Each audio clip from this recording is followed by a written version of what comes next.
KS Prasad గారు నిన్న విజయసాయిరెడ్డి మాట్లాడుతూ కోటరిని జగన్మోహన్ రెడ్డి దూరం పెట్టాలి, అవసరమైతే మళ్ళీ రాజకీయాల్లోకి వస్తా, పార్టీ పెట్టే ఆలోచనలు మాత్రం ఇప్పుడు లేదు, కానీ పవన్ కళ్యాణ్కి నాకు ఎటువంటి వివాదం లేదు, మా మధ్య మంచి మిత్రుత్వ స్నేహం ఉంది, 20 ఏళ్ల నుంచి కూడా పవన్ నాకు మంచి మిత్రుడు, భవిష్యత్తులో కూడా ఎప్పుడు పవన్ కళ్యాణ్ విమర్శించను అన్నట్టు కూడా మాట్లాడినారు.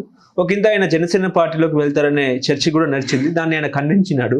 సో ఏం చెప్తారు సార్? ఎవడికి ఉపయోగం? ఆ జగన్మోహన్ రెడ్డి కాబట్టి భరించాడు. ఏందే కోటరీగా? జగన్మోహన్ రెడ్డి దగ్గర ఉన్న కోటరీ దరిద్రంలో నువ్వు దరిద్రమే కదా. నీది పోయిందని సంబరాలు చేసుకునే బ్యాచ్ కొంతమంది ఉన్నారు, వాళ్ళకి సంబంధం చెప్పు. ఫస్ట్ నువ్వు జగన్మోహన్ రెడ్డి చుట్టూ ఉండి ఏం ఉపయోగపడ్డావు, ఎంతమందికి ఉపయోగపడ్డావు సరే చెప్పు, తర్వాత మిగిలిన విషయాలన్నీ మాట చేత. ఏరు దాటిన తర్వాత బోడి మల్లన్న సిద్ధాంతానికి ప్రభావితమై ఈ లిక్కర్ స్కామ్లో ఉపయోగపడతానేమో నేను బయట ఉండడానికి అన్న ప్రాతిపదిక మీద నువ్వు బయటకు వచ్చినందుకు ధన్యవాదాలు. ఆ కార్యక్షేమం చేసుకుంటూ ఆ కార్యక్రమాన్ని రక్తి కట్టించుకున్నాళ్ళ పాటు ఈ జన్మకు చాలు. అది మళ్ళీ రాజకీయాలు అవసరమైతే నేను వస్తా, అవసరం లేకపోతే దూరంగా ఉంటా. నువ్వు మామూలుగానే ప్రత్యక్ష రాజకీయాలు చేసే సామర్థ్యం లేని వ్యక్తివని ఎస్టాబ్లిష్ అయింది. ఎప్పుడైతే నీకు నెల్లూరు నీ సామర్థ్యం నాకు తెలిసి number 2 in the party Vijayasai Reddy after Jaganmohan Reddy. నీ సామర్థ్యం అక్కడికి వెళ్ళిన తర్వాత బోడిమల్లని ఎంత తెడి చేయాలా? స్ట్రాటజీ లేదు. నీకు చెప్పిన నియోజకవర్గాల్లో నీ సొంత ఊర్లోనే నీకు పట్టు లేదు. స్థానిక నాయకుడివే కాదు, అలా జగన్మోహన్ రెడ్డి అలాగే కార్పొరేటర్కి ఎక్కువ, ఎమ్మెల్యేకి తక్కువ అని పవన్ కళ్యాణ్ అన్నాం కదా. నువ్వు నా నెత్తికి ఎక్కువ, పార్టీలో దండగా, ఇలాంటి స్టేట్మెంట్లు ఏవో ఇస్తే అప్పుడే కాలు చేతులు కడుక్కుని పోయింటే దరిద్రం వెళ్ళిపోయింది. అసలు ఎవరికి ఉపయోగం లేని వాళ్ళే చుట్టూ ఉన్నారు ఆయనకి. రాజకీయాలతో కాకుండా ఆయన రాజకీయం చేయనందుకే మీలాంటి వాళ్ళు అందరూ ఉన్నారు. కానీ ఆయనకి ఏదో రాజకీయాలు నేర్పేస్తాను, రాజకీయాలు చేసేస్తానంటే ఏ కోటర్ అయితే ఎవరికి ఉపయోగం? నాకు తెలిసి ఇప్పుడు సజ్జల రామకృష్ణుడు ఉన్నాడు, ఆయన రాజకీయ నాయకుడు కాదు కదా. ఆయన చెప్పిన పని టాస్క్ డెలివరీ చేస్తాడు. మంత్రులు సమావేశంలో జరిగినవి వెళ్ళి ప్రక్షాళించి మాట్లాడు, ఇలాంటివన్నీ చెప్పుకుని వచ్చాడు. ఆయన టాస్క్ ఏది ఇస్తే పని చేయాలి, అది రీజనల్ పార్టీలో చేయవలసిన పని.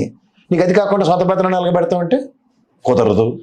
ఆ బాధ దిగమించుకోలేక నీకు మళ్ళీ ఓవర్ యాక్షన్ చేయలేక ఓ పక్క నీ అల్లుడితో లెక్క వ్యాపారం చేయించో, దేశవ్యాప్తంగా చర్చనీయం చేయో, ఆ దరిద్రవంత వైఎస్ఆర్సీపీకి అదృష్టం చుట్టుకోలే. ముందు నీ ఇంట్లో ఉన్న మకిలి కడుక్కుని సరంగా కాలు చేతులు కడుక్కుని అప్పుడు రా పంతిపోయినానికి. ముందు ఆ మకిలి కడగకుండా లేని మకిలి అంటించే కార్యక్రమం, మిథున్ రెడ్డి మీద కడుపుమంట, దశరథరామ రెడ్డి మీద కోపం, ధనుంజయ రెడ్డి అంటే అసహ్యం, ఇలాంటివన్నీ పెట్టకాలు చెప్పుకుంటూ మార్కెట్ అయినా కాలక్షేపాలు చెప్తారు. ఇది నాకు అర్థం కాదు. అది నవ్వుడికి మైకెట్టండి నీకు అసలు. అలా సిటీలో ఖాళీగా ఉండి 4 ఎక్స్ట్రా పేర్లు చెప్పంటే వాడుకుంటారు, చాలు నీకు ఆ కార్యక్రమం. ఆ రోజు వచ్చేవి 4 ప్రవాసాలు చెప్పి పో. ఎందుకు ఇది? ప్రొఫెషనల్ ఎథిక్స్ని ఎప్పుడో గాలికి వదిలేశారు. నేను అంటుంది ఏంటంటే క్రిటిసిజం అని కాదు, పార్టీలో మారచ్చు, పార్టీలో ఉండొచ్చు, పోవచ్చు. ఉనికి కోసం అరువులు చేర్చడం ఎందుకు? అవసరమైతే రాజకీయాలకు వస్తావు. ఏంటి అవసరం? ఎవరికి అవసరం? ఎవడు నీ వల్ల ఎవరికి ఉపయోగం? జనసేనని విమర్శించన్నాడు పవన్ కళ్యాణ్.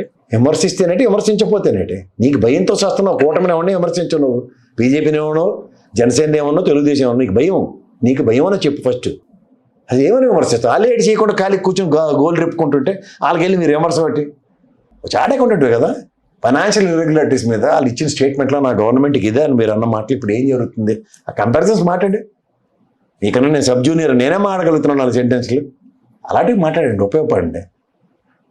వీళ్ళు షేర్లు అమ్ముకున్న వాళ్ళందరూ కూడా ప్రొఫెషనల్ చెప్తుంటారు కదా కూర్చుని. ఏం ప్రొఫెషనల్ ఏంటి చెప్పడానికి? ఏమి this is what we have done చెప్పు. వాళ్ళు ఎలాగో చెప్పలేకపోతారు. బొగ్గన్ గారు ఒకళ్ళే కింద మీద పడుతున్నారు. బయట ఉండి చెప్పు. థర్డ్ పార్టీ అనాలిసిస్ చేయగలవు కదా, చేసి చెప్పు, ప్రజెంటేషన్ చేయి.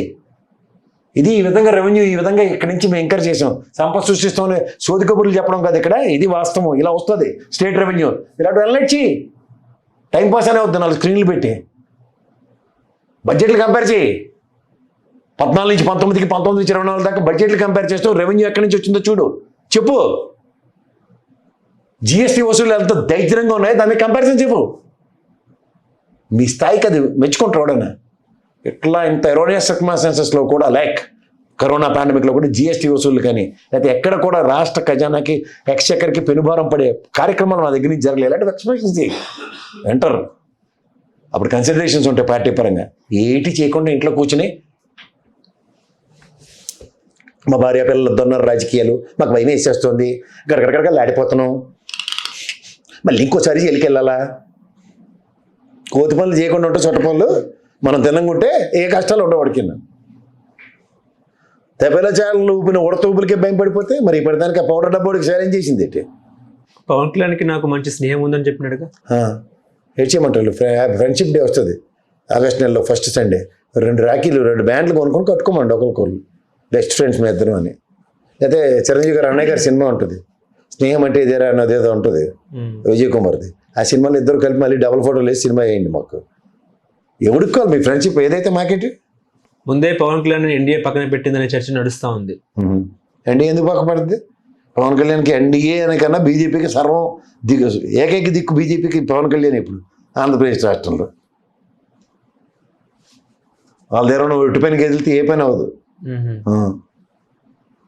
అదే మూడ్లోకి విజయసాయి రెడ్డి వెళ్ళే అవకాశం ఉన్నట్టు కూడా చర్చ నడుస్తుంది. ఎక్కడికి, ఎందుకు, దేనికి?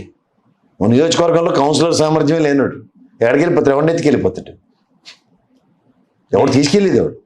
ఆ బాలసవరుడు ఎవరు బాలినేని వెళ్ళాడు కదా, ఏడు చేస్తాడు అక్కడ, ఏకలు రొప్పుకొని తిరుగుతాడు అక్కడ, ఇంక ఈయన మిగిలాడు.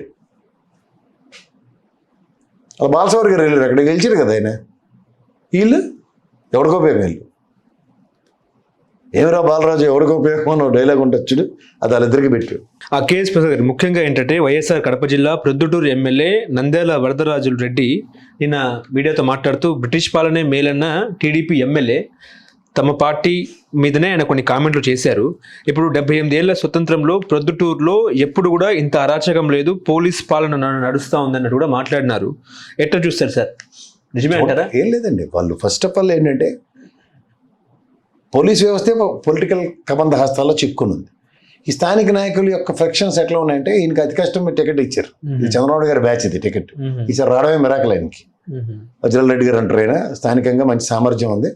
ఈవెన్ చాలా మంది చెప్పారు వాళ్ళ ఆయన మీద ఓడిపోతాడు, ఇతను గ్యారంటీ గెలుస్తాడని. ఎలక్షన్ అనాలిసిస్ లో చాలా మంది ముందే చెప్పారు.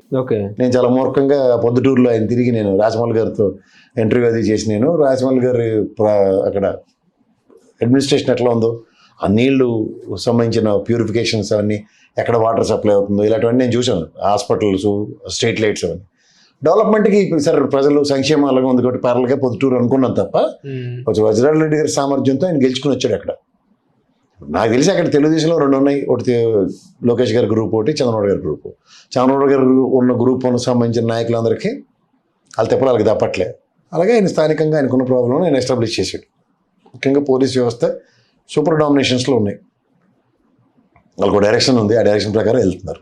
సో ఆ డైరెక్షన్కి ఖచ్చితంగా స్థానికతకి ఆయనకి కొంచెం ఇబ్బందికరమైన వాతావరణం ఉంటుంది. దానికి తగ్గట్టు నేను పోలీస్కి ర్యాంకులు ఇచ్చారు కాబట్టి 26వ స్థానంలో మన ఆంధ్రప్రదేశ్ రాష్ట్రం ఉన్నప్పుడు పెర్ఫార్మెన్స్ ఈజీగా చెప్పొచ్చు. సో ఇవన్నీ దృష్టిలో పెట్టుకుని 78 ఏళ్ళు ఆయన పడిన కష్టాలు ఈసారి కానీ పడి చూస్తుంది ఆయన. ఓకే, ఇప్పుడు ఖచ్చితంగా స్కోచ్ అవార్డు వచ్చిన గత 5 సంవత్సరాల ప్రభుత్వంలో ఆయనకి ఇబ్బందులు లేవు అనే విషయం ఎస్టాబ్లిష్ చేసాడు కదా. జగన్మోహన్ ప్రభుత్వంతో ఆయనకి ఇబ్బందులు లేవు, ఆయన ప్రభుత్వంలో ఆయనకి ఇబ్బందులు ఉన్నాయి పోలీస్ వ్యవస్థ పరంగా. అది చెప్పుకున్నాడు చాలు కదా. ఆయన జగవంతులు ఆడాడరు, మీరు నేను కాదు, దేశం 26 ర్యాంక్ ఎందుకు ఇచ్చింది మీరు నేను బాధపడక్కర్లే, ఖచ్చితంగా ఈ ప్రాతిపదిక మీద ఇచ్చిందని చెప్పుకుంటే సరిపోతుంది. Okay, 36 rank sorry. ఇంకోవైపు స్థానిక సంస్థల ఎన్నికల పోటీ ఉంటుందని చెప్తున్నారు. ఎవరికి అంటే 2 విషయాలు చెప్తాను. చంద్రబాబు గారి ట్రాక్ రికార్డులు స్థానిక సంస్థల ఎలక్షన్స్ పెట్టిన ఉదంతం లేదు. రెండోది, వీళ్ళు ఇంత ఆదరాబాదం మీద జడ్పీ చైర్మన్ని వీళ్ళందరినీ కొనే చిటిపక్క తీసుకొచ్చిన ఉదంతంలో రీసెంట్ పాస్ట్లో ఇంపాసిబుల్ అని అర్థం. ఊరికి అనవసరం టైం వేస్ట్ అయింది దాన్ని చర్చించి. ఓకే, సంవత్సరం పాటు 6 నెలలు 8 నెలలు నిడిగొన్న వాళ్ళని గౌరవడిపి యువతలపై తెలుగుదేశం జెండాలు కప్పేసి సోలాలు కప్పేసి తెచ్చుకోవాల్సిన వైసీపీ పోటీలో ఉంటుందా అనేది చర్చ. ఎందుకు ఉంటుంది? ఓటర్లను ఓట్లు ఏనిస్తారా లేదా అన్నది ప్రశ్నకి సమాధానం చెప్పగలం, కానీ పోటీలో ఉంటారా లేదా అన్నది మాత్రం ఉండదు.